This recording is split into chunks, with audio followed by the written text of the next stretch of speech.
booking office now. Well, Moran, Mr. Martin seems to have done his work very satisfactorily. I carried out your instructions to the letter, Professor. Now, Moran, let's get our bearings. That wall, I take it, faces Peldon Street. Exactly. Originally the main entrance to the station. And the lift shaft? Yeah, on this side.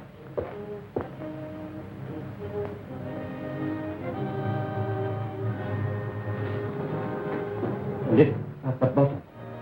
80 feet below. Quite a drop. Eh, Moran? The power was cut off, of course, when they closed the station.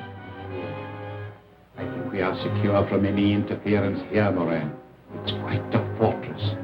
A fortress that I fancy even Mr. Sherlock Holmes will find it difficult to storm. Dr. Watson. Oh, well, my fellow, you caught cold? No, it's this infernal atmosphere. Oh, I suppose it is pretty thick. Thick? My dear Holmes, it's intolerable. You could cut it with a knife. Might if I'll open the window. You walked here, I perceive. Yes. And on the left-hand side of the street. Yes, that's right. But how in the world did you know? My dear fellow, it's simplicity itself. You've got a little reddish soil adhering to your shoe. They're pulling up the flagstones in front of the Wigmore Street post office, and as the pavement is covered with that reddish soil, it's difficult to avoid treading in it. The post office is on the left-hand side of the street. Oh, of course, when you put it like that, it does sound simple. It's elementary, my dear Watson. Elementary. By the way, Holmes, I hope you've decided to take that holiday I prescribed for you. Well, up to 9 o'clock this morning, I was distinctly averse to the idea. But I've received a letter from an old friend of ours which inclines me to change my mind. I'm delighted to hear it. Who's it from? My dear fellow, I'll read it you. My dear Holmes, I'm sending you and the doctor yet another invitation to visit me here. Believe it or not, it's 20 years since you disposed of the hound of the Baskervilles for me. Oh, bless my soul, can you believe that, Watson? Seems impossible to me. Amazing. My daughter, Diana, is anxious to make your acquaintance. Yes, but she's engaged, Watson. Yes, to young Trevor, a neighbor of theirs. Oh. I know you hate the country just as I hate London. But stretch a point and come down for a week or two with Watson. Yours ever, Henry Baskerville.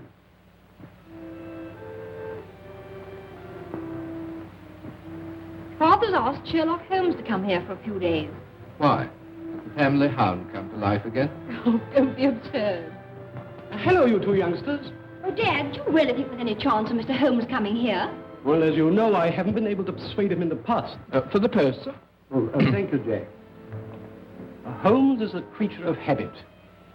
He likes to bury himself in Baker Street and work out his problems with the aid of, I don't know how many ounces of tobacco a day. I must say I'd like to meet him. He sounds a terribly brainy sort of chap. I wonder if he's any good at spotting winners. Oh, no. Holmes's hobby is spotting criminals, Jack. I don't think racing's quite in his province. Mr. Lestrade, sir. Ah, good morning, Lestrade. Anything important on hand? Morning, Mr. Holmes. How are you, Doctor? You've the air of something unusual having occurred. Well, yes, Mr. Holmes. Well, tell me about it. Look, you find a cigar on the table. Thank you. I'm leaving London. Well, God bless my soul. This is a very sad development, Watson. With Professor Moriarty, that Napoleon of crime, still at large. You and your Professor Moriarty, Mr. Holmes. You seem to see his hand behind every other crime in the calendar. Yard doesn't share your views, I'm afraid. They think it's all moonshine. Well, moonshine's a brighter thing than fog, Lestrade. However, tell me where you're going. Exeter. Exeter? Oh. Promoted Chief Inspector. Reorganizing the traffic, I presume. No. Barchester races. Half the West Country turn up. And they make Exeter their headquarters. I see. Well, good luck, Lestrade. If your talent for organization is equal to your flair for detection, Barchester races should be something of a sensation. Thank you, sir. Well, in case it's any use to you, the Chief Constable, Colonel Ross, gave me something good for the Barchester Cup. Oh, what is it? His own horse. Silver Blaze. Well, there you are, Watson. Make a note of that. As a matter of fact, the doctor and I are going down to the West Country to stay with Sir Henry Baskerville, so we may possibly see you. I hope so, Mr. Holmes. And if you do feel like having a flatter, Doctor, don't forget Silver Blaze. Watson, put a bit on for me. What?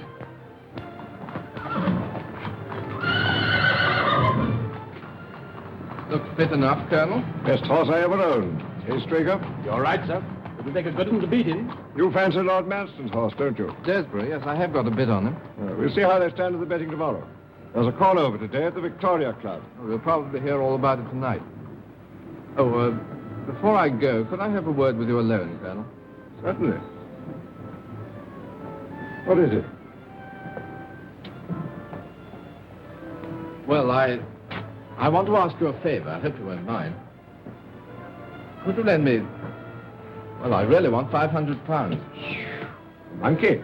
That's pretty cool, isn't I'm in it? a devil of a hole, or I wouldn't ask for it. Yeah, but why come to me? Why not Sir Henry Baskerville? Well, it's to do with racing debts, and Sir Henry's terribly down on racing. Well, have you tried your bank? You've got security. Mortgaged up to the hilt. Oh, well, what about one of those financial firms? No, that's no good. I've been dealing with old Bingham. He won't spring another fiver. What, Albert Bingham, the moneylender? No, I'm sorry. There's nothing doing. Oh, well, thanks all the same.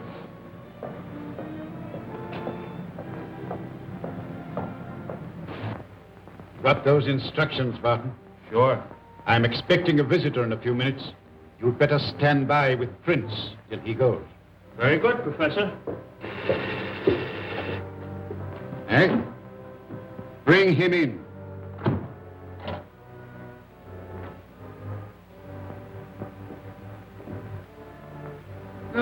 Sit down, Mr. Stanford. I understand you wish to consult me. Yes, that's right. What is your business? Look here, Professor. I'm a commission agent in a big way, I'm fully aware who and what you are. Well, in that case, I'll come to the point. I've laid bets amounting to over £150,000 against Silver Blaze for the Barchester Cup, when his price was 100 to 6 against. You follow that? Perfectly. His trial yesterday proves he's a smasher, a world beater.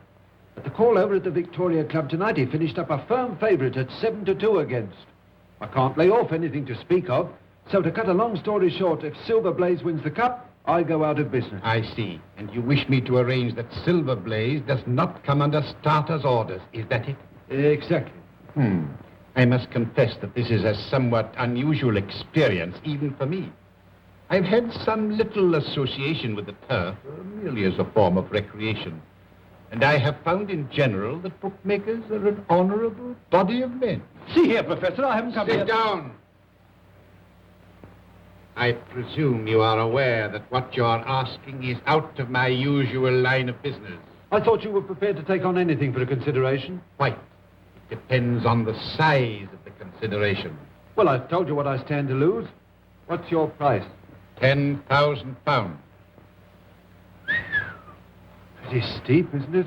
It's not my custom to argue about these matters, Mr. Stanford. Take it or leave it. Very well. Then that settles it. Now, Mr. Stanford, a few details. I'm going home now, Straker.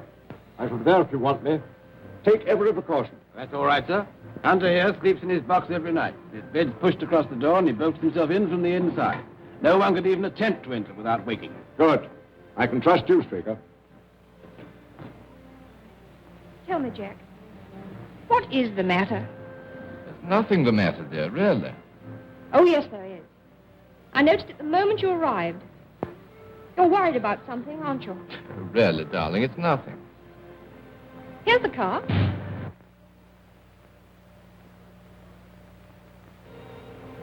Well, here we are, Watson.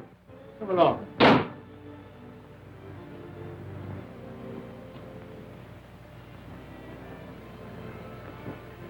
My dear Holmes, delighted to see you. Well, we're delighted to come. And you too, Doctor. Oh, it's very kind of you. Head, looking at you both, I can't believe it's 20 years. Oh, you flatter us. Okay, come along. I want you to meet my daughter. Oh, thank you. Delighted.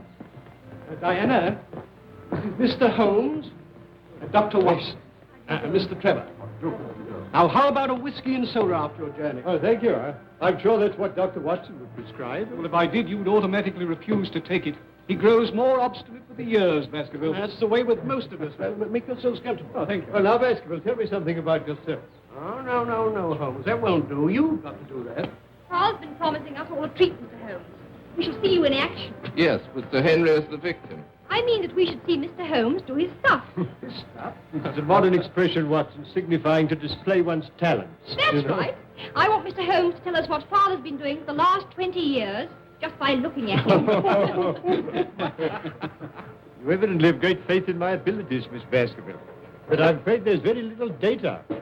I merely observed that since we last met, your father has taken to billiards, that he's recently played 100 up with Mr. Trevor. Absolutely correct, Holmes, but how... Oh, my dear fellow, it's simplicity itself. I observed that both you and Mr. Trevor have traces of blue chalk between the forefinger and thumb of your left hand, which you put there, obviously, to steady the cue. Amazing, Holmes. Oh, it's elementary, my dear Watson, elementary. There. I hope that satisfies you, Diana.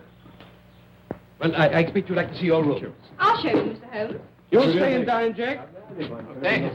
If you'll take me as I am and don't mind my rushing off immediately afterward, I've got to ride over the moor to King's Pyland. I'm trying to get Straker to persuade Colonel Ross to buy one of my ponies. Oh, that's all right, my boy. Come along.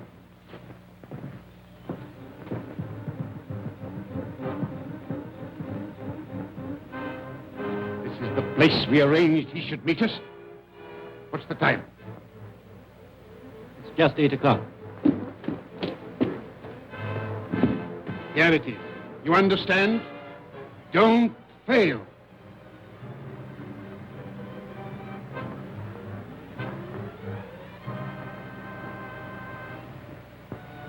How's that curry coming along, Lizzie? Just about ready, Mrs. Straker. Put some aside for Hunter when you've dished up. And take it across to him in Silver Blaze's box. Very good, ma'am.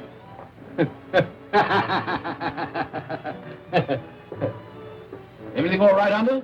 Yes, thank you, sir. I do hope Mr. Straker isn't late. Especially asked for curry. Oh, he shouldn't be long now, ma'am. Dinner's ready, Jim. All right. I'll just go and have a watch. Lizzie, don't forget Hunter's supper. Oh, no, ma'am, I'm keeping it up for him. All right, then you can bring ours in now. Very good, ma'am.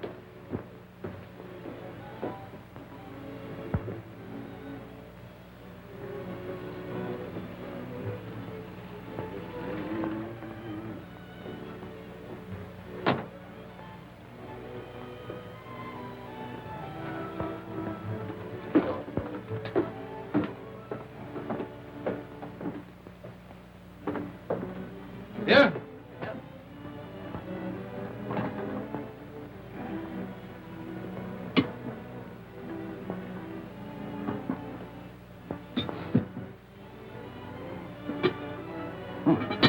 Smells good. All right?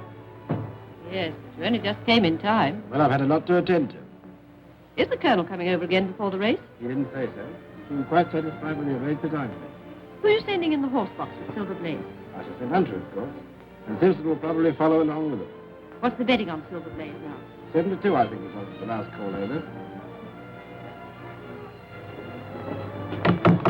Here's your supper, Ted. Thanks. Night, Ted. Bye-bye, Liz.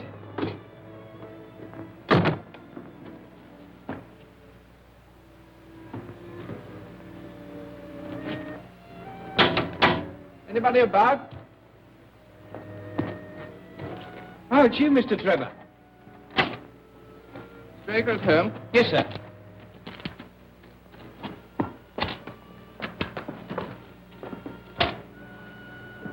Look after the mare for me, will you, Simpson? Very good, sir.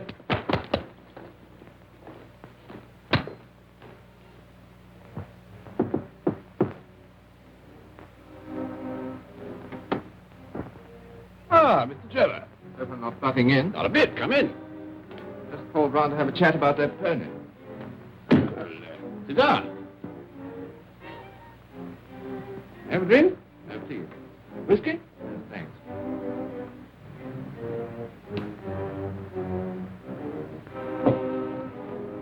Whose horse is that, Simpson? Mr. Trevor's, ma'am. Haven't you seen him? He wanted a gardener. Oh. I suppose he came while I was in the kitchen. Well, that's really all I came about.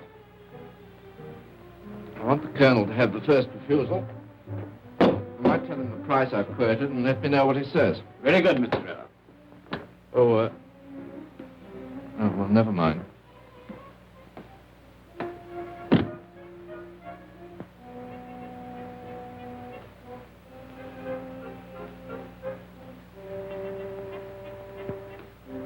Mary. Mary. Where have you been? Oh, just returned round the yard. You have a look at Silver Blaze? No, I just went for a breath of air. By the way, Silver Blaze doing another trial tomorrow? Yes. It'll be the last before the race. Oh, well, I'm for an early night. Doesn't seem to be much to stay up for.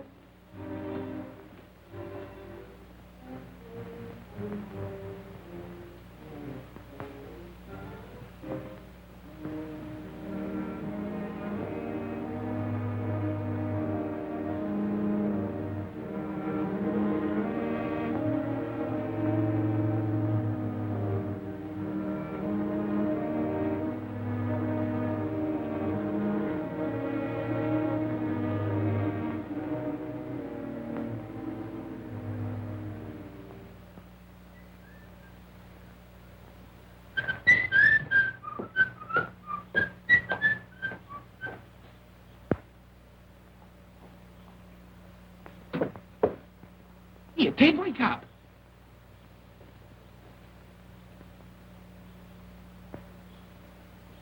What is that?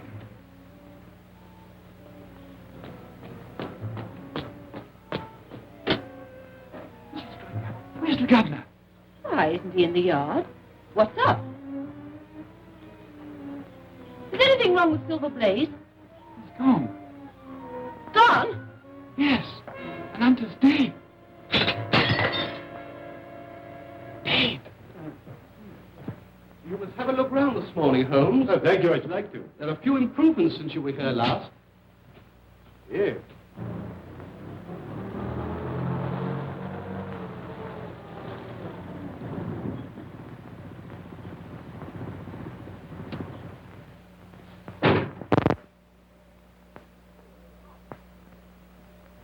Hello, Ross. Who's there with him? Well, unless I'm much mistaken, that's my old friend Lestrade. Recently a member of the London police force, now transferred to Exeter. Hello, Ross. Morning, Baskervilles. This is an early visit. Well, Lestrade, I didn't expect to see you so soon. You are Mr. Sherlock Holmes, I presume. Yes, and this is Dr. Watson. How do you do? I felt I could find Mr. Trevor here. Why, yes, here is Mr. Trevor. Ah, I want a word with you, Mr. Trevor. Say, Ross, what's happened? There's the devil to pay, Baskervilles. Last night, Silver Blaze was stolen. Hunter, my head lad, poisoned, and Straker has vanished. What's it got to do with Jack? That's what I'm here to find out. Well, perhaps we'd better go indoors. Come along, Ross. Now, Mr. Trevor, I'm in charge of this case, and I want to ask you a few questions. At the same time, I must warn you that anything you say may be used in evidence. You were at King's Pyland last night. I rode over from here after dinner, yes. Why were you over at King's Pyland, Mr. Trevor? See Straker about the sale of a polo pony. At all? Yes. Why? You didn't make that an excuse to try and get information from the stable boys about Silver Blaze, for instance. What the devil do you mean? Not interested in Silver Blaze, perhaps. I'm interested in the race, certainly.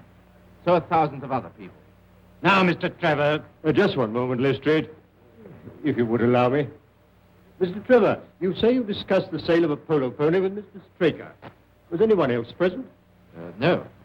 But not even Mrs. Straker? No. Quite. Now, Mr. Trevor, you said just now that you weren't particularly interested in Silver Blaze. You happen by any chance to have your betting book on you? I think so. Why? Do you mind if I see it? It's my duty to tell you that I can't demand to see it, not now, that is, but... Here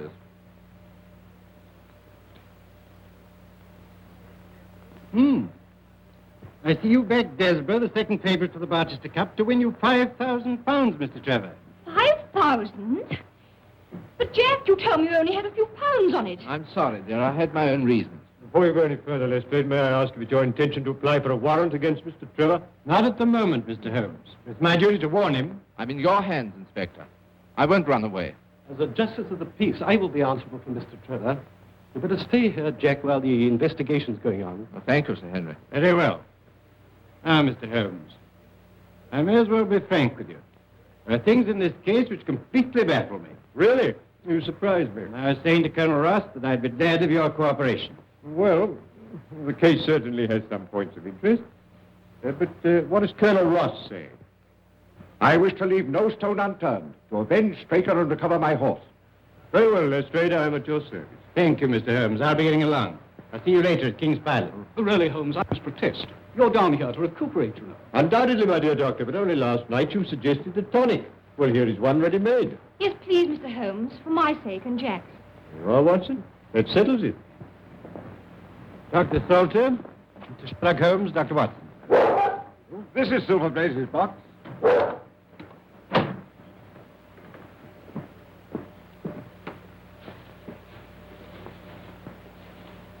So what, in your opinion, was the cause of death, Doctor? An overdose of powdered opium. In that case, he would have died in his sleep. That is so. The remains of the lad's supper, I presume? Yes, curried mutton. Oh, curry? That's significant, Lestrade. I don't know, Mr. Holmes. Any food containing sufficient poison could cause death. Oh, would it really? Really, I hadn't thought of that. Now, look, you must read my little monograph on the whole art of poisoning. Did the people of the house partake of the same dish without any ill effect? Yes, Mr. Holmes. Where is the stable boy who discovered the crime? Somewhere outside in the yard. Would you let me see him? Certainly, I'll fetch him.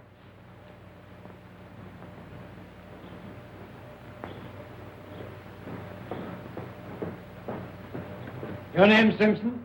Yes, sir. The opium has a distinct taste, does it not, Doctor? Yes. Not unpleasant, but quite distinct. Oh, quite. I thought so.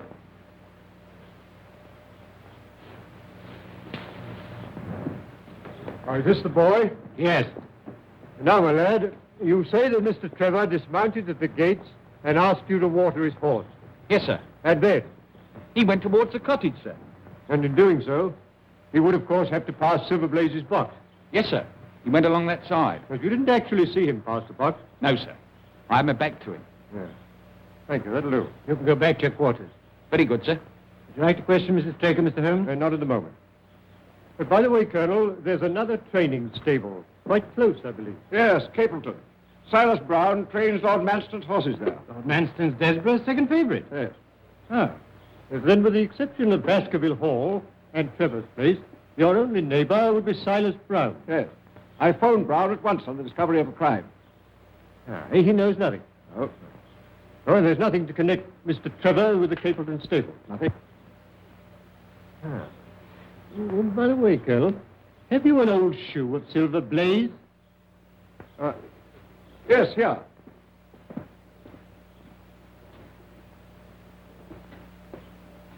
How about this one? Oh, yes, thank you. Thank you. I'll put it in my pocket for luck. And have you a photograph of the horse? I think so. Is this too? Perfectly. Thank you. Do you mind? Not at all. Now, Watson, let us transfer our activities to the moor.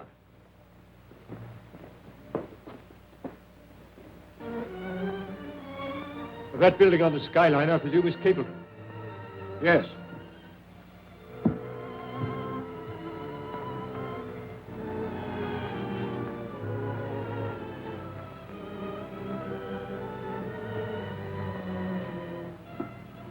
But there's an imprint of a hoof here. Slight, but quite distinct.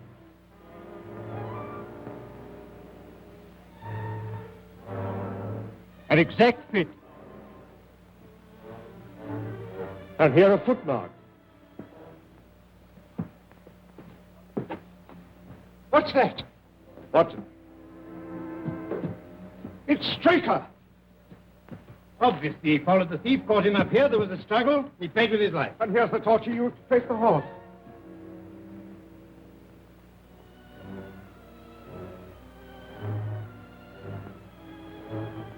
This is a very singular knife. Surely this is something in your line, Watson. Yes. It's what we call a cataract knife. Yeah. As I thought. Devised for very delicate work. It's a curious weapon for defense. Lestrade? The best you could lay hands on at the moment, I suppose. Yes. Yes, very possibly. No trace of blood, I presume.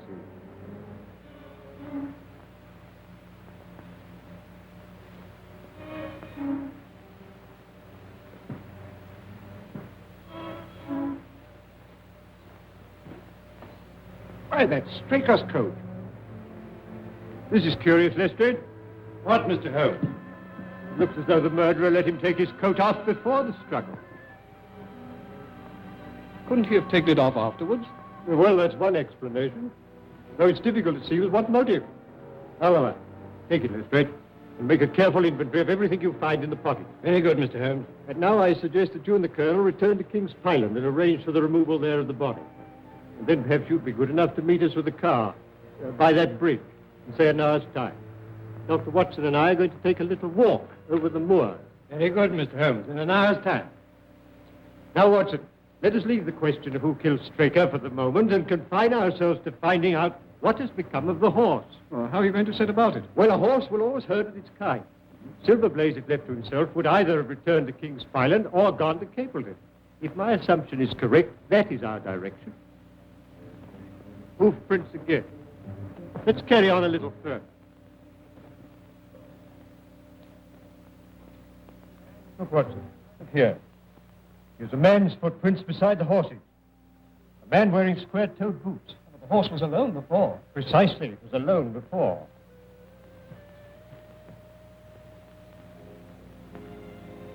And here we are. Here's the same footprints. This time they're coming from Capleton. Yes, let's follow the trail.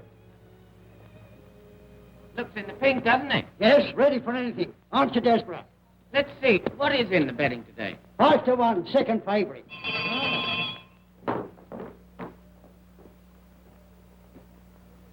Journey's in, Watson.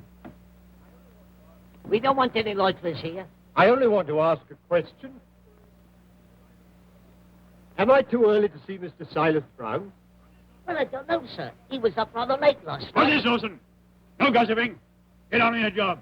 Very good, sir. And what the devil do you want here? 5 minutes talk with you, my good sir. I've no time for talking. And we don't want no strangers here. This is a matter of vital importance.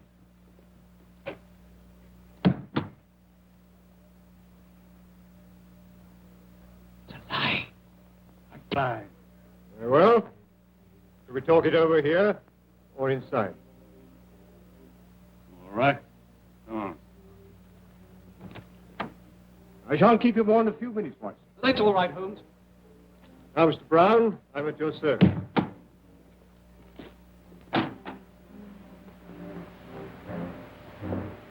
Well, I'm glad you realize that it's no use trying to bluff me.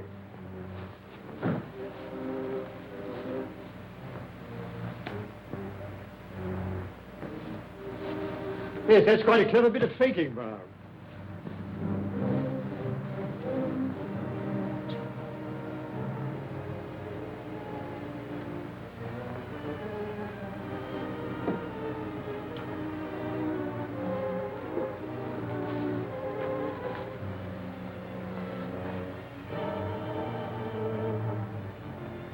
But don't give me away.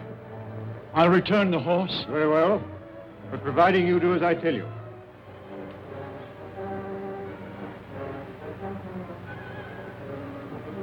Now, Brown, no tricks. You understand? I understand, sir. Your instructions shall be carried out faithfully. Very well. You'll guard him night and day. And engage a special detective escort when you take him to Barchester. I will do everything you say, sir. The horse shall be there. Very well. But remember... You may trust me, sir. Yes. Yes, I think I can.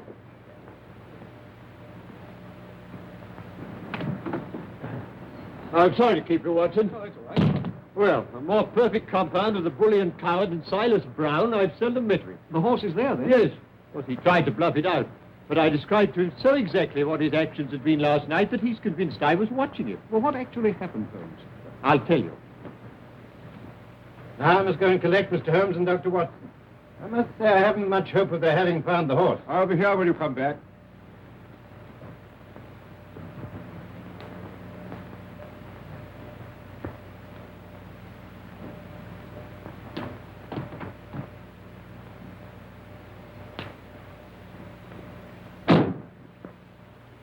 Surely Brown was running a tremendous risk. Oh, my dear Watson, Silas is an old horse faker.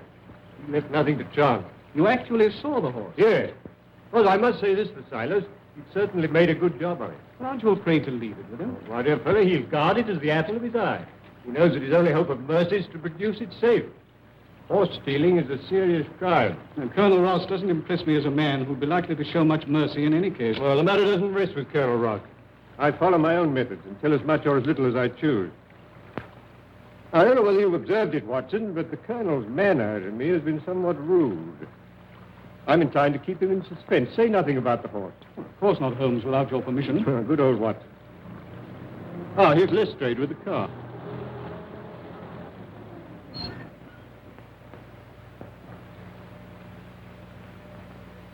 Well, Mr. Holmes, seen anything? Yes, we've seen some very interesting things, Lestrade.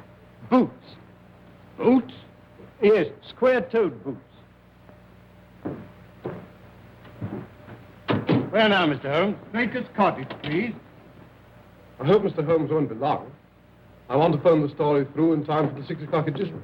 Mr. Holmes, I represent the Western Mail. I understand you're taking up this case. No, certainly not. I'm just Holmes the busybody, retained by the police to supply their deficiencies. Oh, Inspector, there are several points upon which I should like to ask your advice. I must consider whether I don't owe it to the public to scratch the horse immediately. Certainly not. I should let the name stand. My business with Mr. Holmes now is private, if you don't mind. Right you are. I've got something to go on with anyhow. Good day, everybody. I'm very glad to have had your opinion, sir. Well, Doctor, have you made your examination? Yes. Straker was killed by a savage blow from some blunt, heavy instrument delivered with enormous force. Lestrade, let me see his coat. Will you have it there? Yes, here it is. Thank you. I presume you made the inventory I asked for. Don't ask me, Mr. Holmes.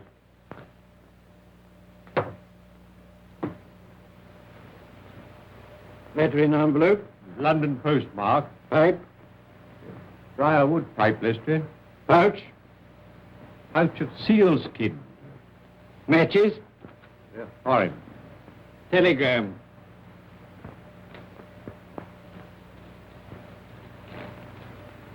Handed in at Coombe Tracy. Let's see what the letter says first. Bingham & Co. Financier. 92A Bond Street, London, W1. J. Straker, Esquire, King's Pyland Stables, Devon. Dear Sir, please receive this as official notification that your commitments to us, secured by 6 promissory notes, were today purchased by Mr. Leslie Martin of 15 Lamb Street West, to whom you are now accountable. Yours faithfully, Bingham & Co. Our friend Straker seems to have been somewhat financially embarrassed. Now for the telegram. For Cup Final, send instructions. We'll meet you as we agreed. Martin. I think Mrs. Straker might be able to help us here. She's in her room. I'll fetch her. Thank you, Doctor. I don't think she'll be much assistance, Mr. Holmes. Apparently she and Straker went to bed about the usual time. When she woke up in the morning, she found it gone. Still, I'd like a word or two with her, Lestrade, regarding her husband's habits. No one like a wife to tell you that. Watson? Yes, quite. You remember I have these, Lestrade. Pray don't think it a liberty. Not at all. You're welcome. I see nothing in them. I see no more than you. But I've trained myself to notice what I see.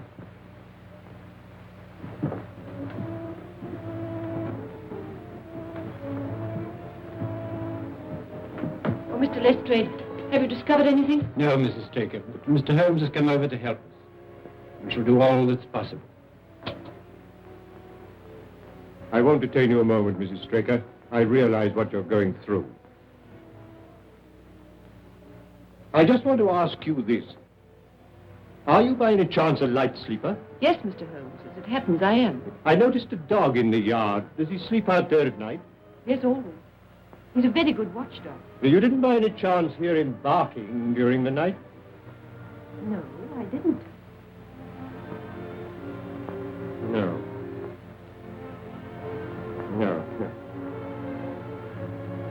Just one other thing. Was your husband interested in football? Oh, no. Racing was the only thing that interested him. And there's just one further question, Mrs. Straker. You had curry for supper last night. Did you mention that to anyone outside the house? Why, no. No, thank you, Mrs. Straker. I don't think I need intrude upon your time and patience any longer. Thank you, Mr. Holmes. Colonel, you have a few sheep in the paddock. Have you had anything wrong with them of late? No, I don't think so. Oh, Now you mention it. I believe that one of my stable lads did report that 3 of the sheep had gone lame. Ah. Why do you ask? Well, just a long shot, Colonel. A very long shot. Lestrade, let me recommend to your attention this singular epidemic among the sheep. You consider it important, Mr. Holmes? Oh, yes, yes, exceedingly so. Is there any other point to which you want to draw my attention? Well, to the curious incident of the dog in the night time. Dog was perfectly quiet in the night. Curious incident. Oh. Well, I'm going to Baskerville Hall. Will you be following? Yes, yes, very possibly, Lestrade.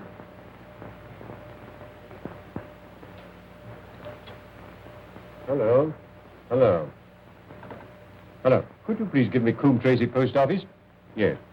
Yes, I'll hold on. Coombe Tracy is a small village, is it not? Yes, just a hamlet. And then the postmaster would like you to remember any strangers who came into his shop. I should think so. Hello. Hello, is that the postmaster, Coombe Tracy? Look, I'm speaking for Mr. Straker of King's Pyland. He received a telegram yesterday signed Martin, dispatched from your office. If he cannot recall anybody of that name, could you kindly describe the sender to me? Yes.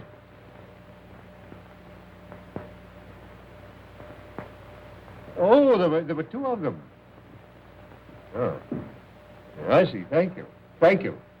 I'm very much obliged to you. You think the telegram's important? Very much so, Watson. Well, au revoir, Colonel. We've had a charming little breath of your beautiful Dartmoor air. Then you despair of arresting the murderer of James Straker. Well, there are certainly grave difficulties in the way, but I've every hope that your horse will start, and I beg you'll have your jockey in readiness. And you've nothing definite to tell me? When we meet at the races, Colonel.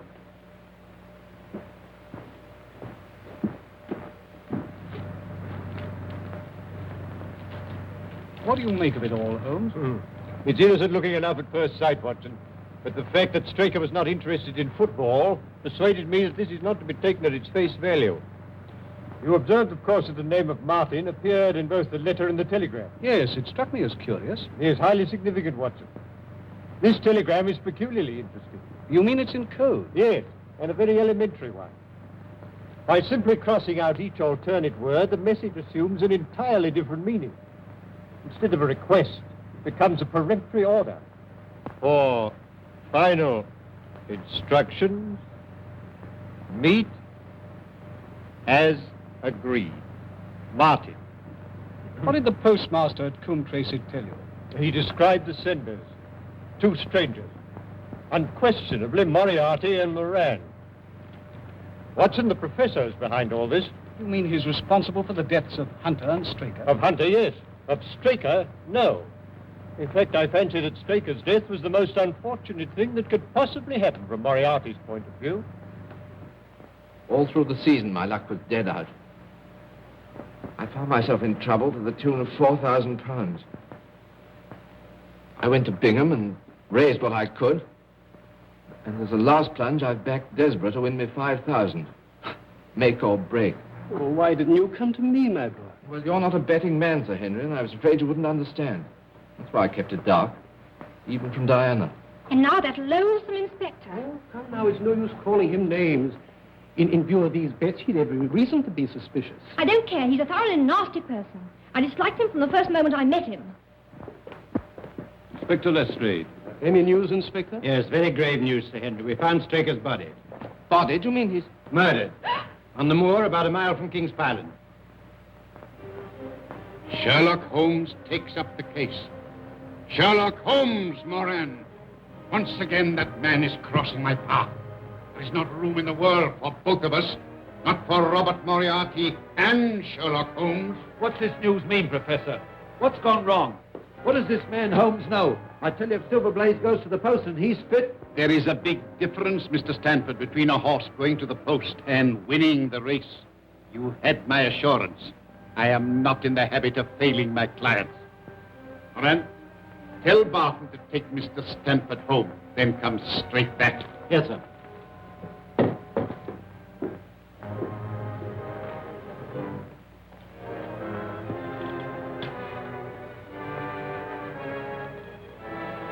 Prince, it's now 4 o'clock. Have the car ready in 15 minutes. Very good, Professor. Are we out for a long run? Yes. We've got to be back in Devon well before midnight. And Prince, We'll need the gun. Okay.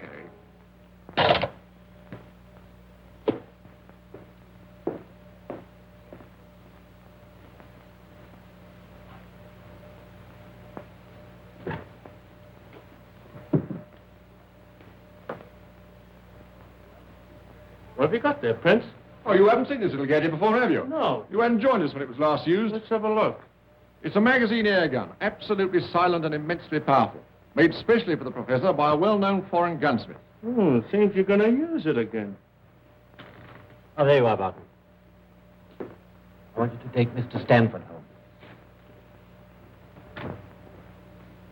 Yes, we're in deeper waters than you think, Lestrade, but we must take the case one step at a time. Now, I've progressed so far, I'm glad to say, as completely to exonerate Mr. Trevor. You've got to convince me, Mr. Holmes. I've every hope of doing so.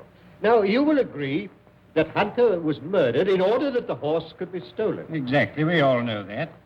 When I examined the remains of Hunter's supper, I remarked on the fact that it consisted of curry. Yes, but I still don't see. Well, perhaps I could help you to see. And one or two other things as well. That was the first link in my chain of reasoning. Hunter was poisoned with powdered opium, and powdered opium is by no means tasteless. Well, then, Mr. Holmes, why didn't the boy notice? By no means tasteless when mixed with any ordinary dish. Curry was exactly the medium which would disguise that taste. So, you remember that I asked Mrs. Straker if she told anyone they were having curry for supper that night, and she replied, no. Yes, I remember you putting that question. Well, it's surely too monstrous a coincidence to suppose that Trevor happened to come along with powdered opium on the very night when a dish was served which would disguise its flavor. That is unthinkable, Lestrade. That certainly is a strong point. And there's a further point, even more significant, Lestrade. The silence of the dog. Though someone had been in the stable and fetched out the horse, the dog had not barked enough to arouse Mrs. Straker, who was a light sleeper. You know, obviously, the visitor was some member of the household. But then what do you make of it, Holmes? One thing for certain.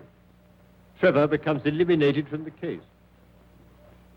Well, I confess, Mr. Holmes, in view of what you say, I don't know what move to make. Make no move at the moment, except to assure Mr. Trevor that all suspicions of him were unfounded. You know, we're old friends, Lestrade. I should hate to see you make such an ass of yourself as wrongfully to arrest the future son-in-law of Sir Henry Baskerville. I appreciate that. I'll speak to Mr. Trevor. Who's that taking my name in vain? Ah, Mr. Trevor. I just had a little chat with Mr. Holmes. I'm glad to say that he sees eye to eye with me. You quite understand that at the commencement of this case, it was my duty to follow up any clue, however slight. I don't mind telling you now that I never seriously suspected you. Well, he can't say fairer than that, can he? Well, I'm very glad you feel that way about it, Inspector. Yes, I still don't see how it helps us. Who did put the opium into the curry? Who did steal the horse and kill Hunter and Straker? My dear Lestrade, it's a capital mistake to theorize for you of all the evidence. It biases the judgment. Then you're not going to tell us anything, Mr. Holmes? Well, not at the moment, Miss Baskerville. There's one other link in the chain to be tested, and to do that, I'm afraid we must return to London tonight. Tonight? Yes, Dr. Watson and I are sorry to have to run away like this. Well, there's nothing before the midnight train from Exeter. Dinner will be ready in a few moments. You'll have heaps of time to dine here in comfort before you go. Well, thank you. I shall be delighted. I hope you'll stay and dine too, Inspector. Oh, thank you, sir.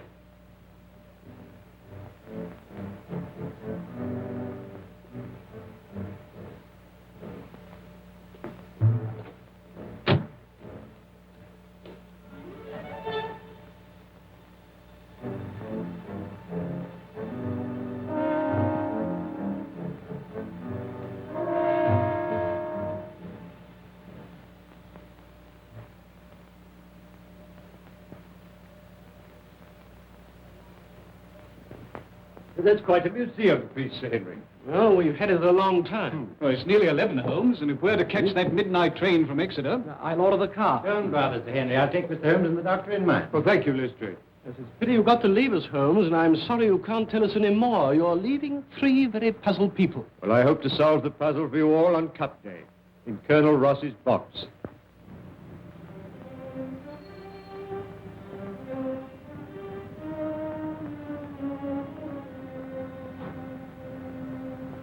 What's happening? I think he's going, all right.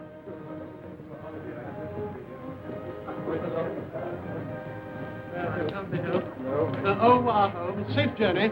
Thank you so much. Goodbye.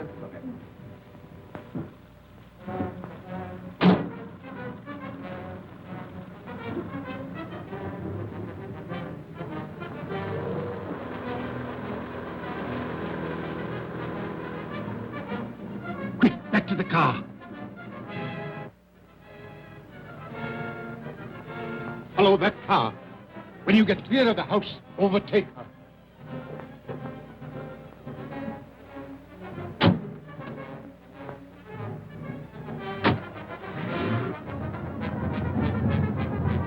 I've the strongest reasons for thinking that Professor Moriarty's the brains behind this crime. You know, he seems quite an obsession with you. But you still don't believe in the Professor? Frankly, Mr. Holmes, I do not. Another few yards, Moran, then let them have it. Oh, no. There's a car following us. Quick, down for your life.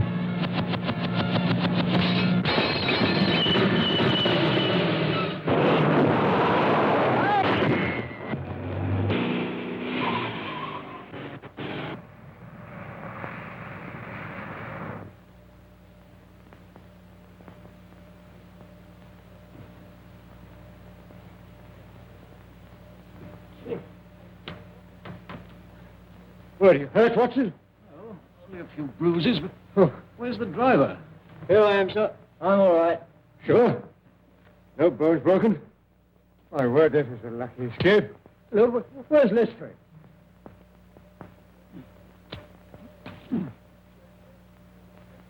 Watson, have you seen Lestrade? Lestrade!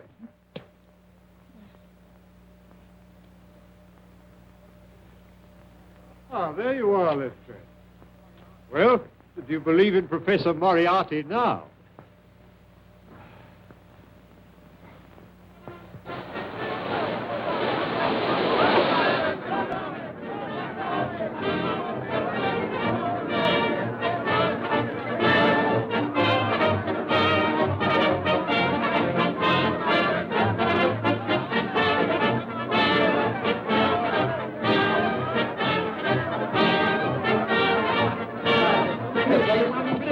Silver Blaze, 61. I'll take 60 pounds to 10. Silver Blaze, 60 pounds to 10. Number 5 hits 9. You Silver Blaze 5 to 1.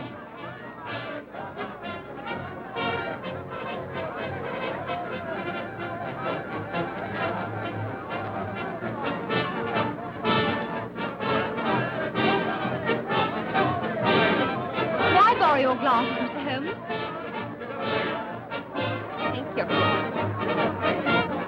You doing anything for the police out here? Well, they tell me sunstroke has a good chance. Oh, Mr. Holmes, you've assured me that my horse will go to the post. But we are still waiting to know who killed Straker and Hunter. I promised you should know everything today, Colonel, and you shall. Oh, Watson, you've been having a little flutter, I see. What? Well, if you want to conceal it, I suggest you find a deeper pocket for your betting ticket. It's all very well, Mr. Holmes, but we're waiting. Yes. Well, Colonel, in the first place, it will come as a shock to you to learn that Straker was a scoundrel, utterly unworthy of your confidence. Are you serious, Mr. Holmes? Yes, acting under the orders of a master criminal who bought up his debts and so had it in his power to ruin him, he poisoned Hunter and then took Silver Blaze out on the moor in the dead of night. I can hardly believe it. Straker? But to what purpose? It was his intention to use that singular knife, you remember I found in his hand, to nick one of the tendons of the horse. With your wide experience of the turf, Colonel, you know it's possible to do that subcutaneously and leave no trace. The result would be a slight lameness, which would put down a rheumatism or a strain in exercise. You say it was his intention. You mean he didn't succeed? No. I examined the knife. There was no trace of blood. But why didn't he do all this in the stable? Why take him out on the moor? Well, for the best of reasons. When so spirited a creature felt the nick of the knife, he would certainly have roused the soundest of sleepers. But how did you arrive at all this, Mr. Holmes? I found several clues, the chief of which was the knife. You remember my asking you if you'd found anything wrong with your sheep? Yes, I remember. When you told me that some of them had suffered from lameness, that confirmed my theory. That Straker, before tackling the delicate operation on the horse, had been practicing on the sheep. Good heavens. But who interrupted the plot? Who killed James Straker? I'll waive that question for a few minutes, Colonel.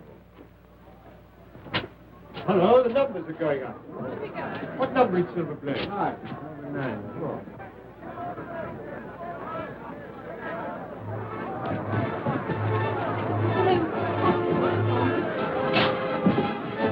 2, 3, 4, 5,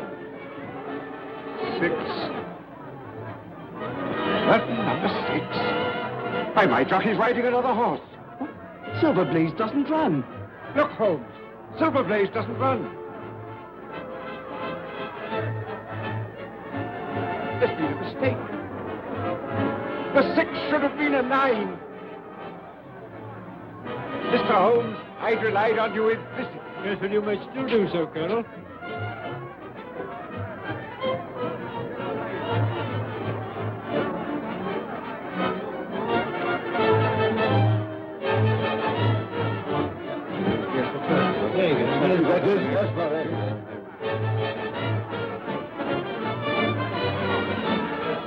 That's my horse. Yes, and that's the murderer of James Straker. What? It was a kick from Silver Blaze that killed your trainer.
A bullet has penetrated the shoulder and lodged near the lung. But we heard nothing. You wouldn't.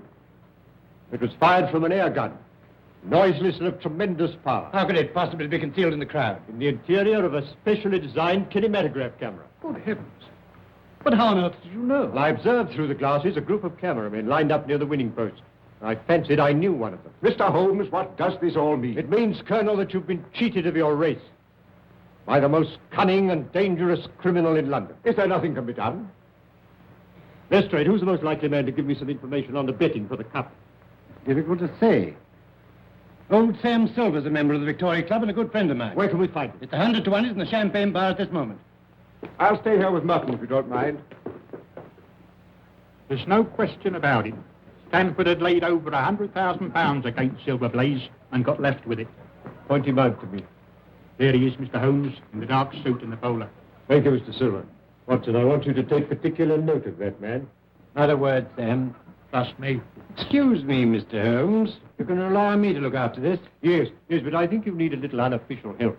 Just to supplement your usual happy mixture of cunning and audacity. Is there anything I can do? Yes, my dear Watson. A job that involves tenacity of purpose, of which, my dear fellow, you've given me so many proofs. Look, I want you to remain here and never lose sight of Stanford. Lestrade and I will drive straight back to Bakersfield. Yes. Lestrade, will you give instructions for your car to be at Dr. Watson's disposal? Certainly, Mr. Holmes. And you might tell your chauffeur to get into Mufton. As soon as Stanford leaves, follow him. When he arrives at his destination, send the car back to Baker Street. Then go to the nearest phone box and tell me where you are and wait for me. Is that clear? Perfect.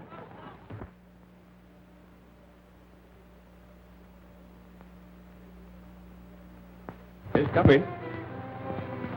Mr. Holmes, it's nearly midnight. You really must eat something. Can't I tempt you to a night's bit of haddock?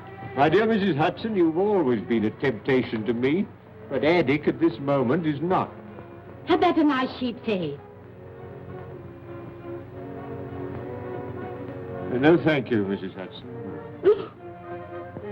I suggest you go to bed, Mrs. Hudson. Oh, very well, sir.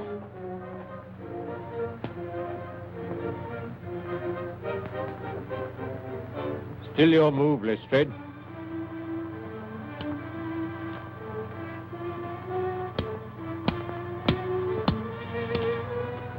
My mind's not on the game, Mr. Holmes.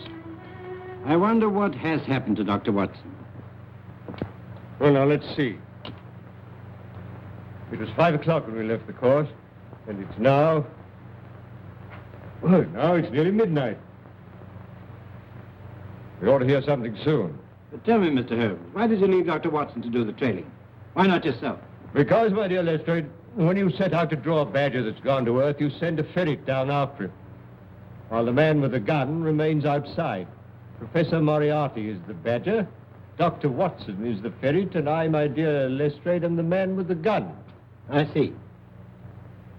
And Stanford? Well, Stanford, if he's a wise man, will go straight to Moriarty with whatever price he's paying.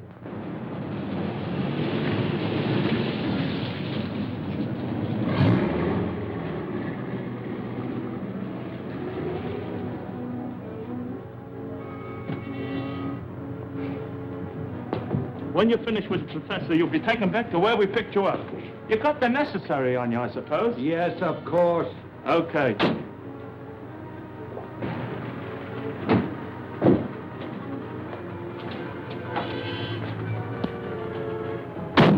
I want you to go straight to Mr. Holmes' rooms in Baker Street.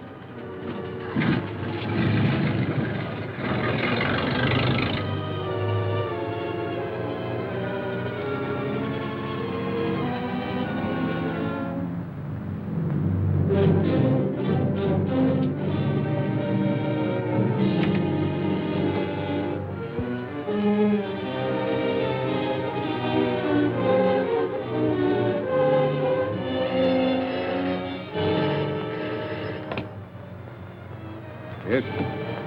Is that you, Holmes? Watson speaking from Sladen News.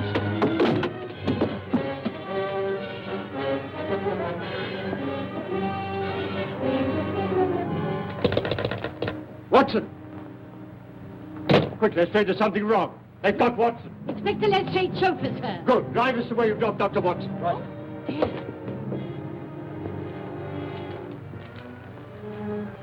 Quite correct, Mr. Stanford. I must say this case has proved more intricate than I anticipated. It should have been worth a trifle more. However, perhaps next time. You may go. Barton? Yeah.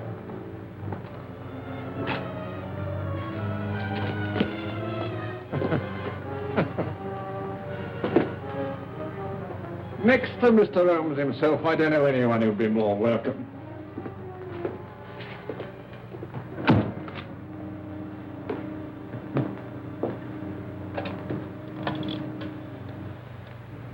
Hello. Professor?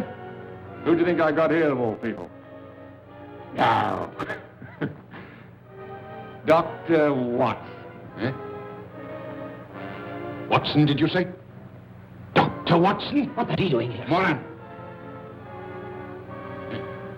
Yes. Yes. Caught him prowling around the yard. Shall I bring him in? No, not just yet, Prince. I leave him alone with his thoughts for a while. Nothing like a little suspense. I imagine that 3 weeks' wait for the hangman is infinitely worse than the final interview. Eh, Moran?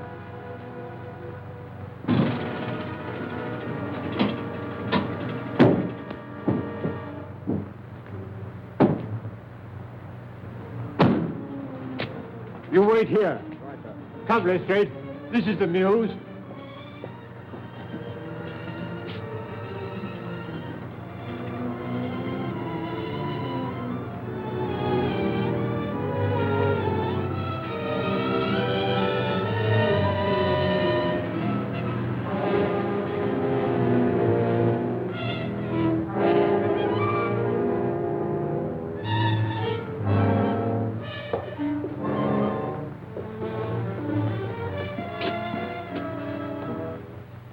Looks pretty solid, Lestrade. So what building is this? This must be the back of the old Felden Street Tube Station.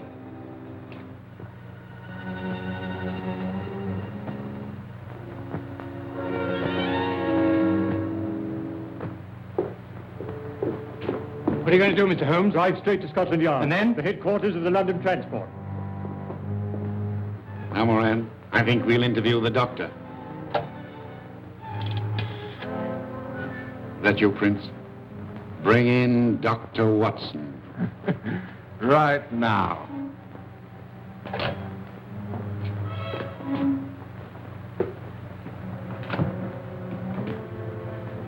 Now then, Doctor.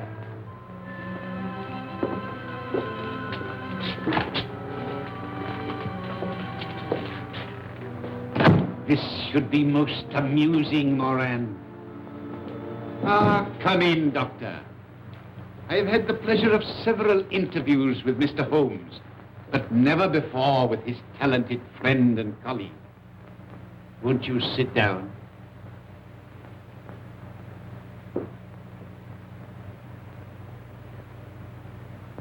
May I ask what you are doing in this neighborhood? I'd good reason to think it was your neighborhood, Professor. Really? As a matter of curiosity, may I ask you how you got here? By following Mr. Holmes' instructions. Ah, I see. Then I'm afraid it's going to prove rather unfortunate for you, Doctor. I have not taken the somewhat elaborate precautions to conceal my whereabouts in order to have you report on the subject to Mr. Holmes. You mean I'm going to have some difficulty in leaving? Oh, no, my dear Doctor. Oh, dear, no. There will be no difficulty about that. But you will leave by the way I shall indicate. I will explain to you, Doctor.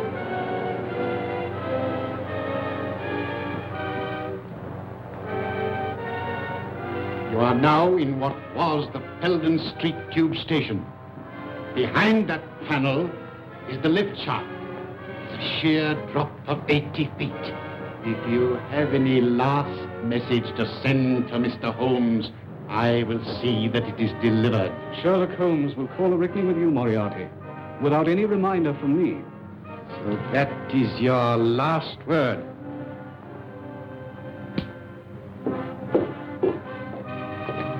Very good. I will now remove the panel and wish you a swift journey.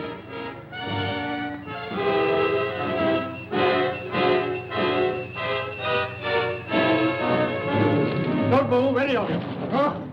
Holmes!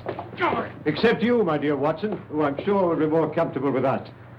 You must excuse me for trespassing on your private property. I've had the lift put in order again. You clever...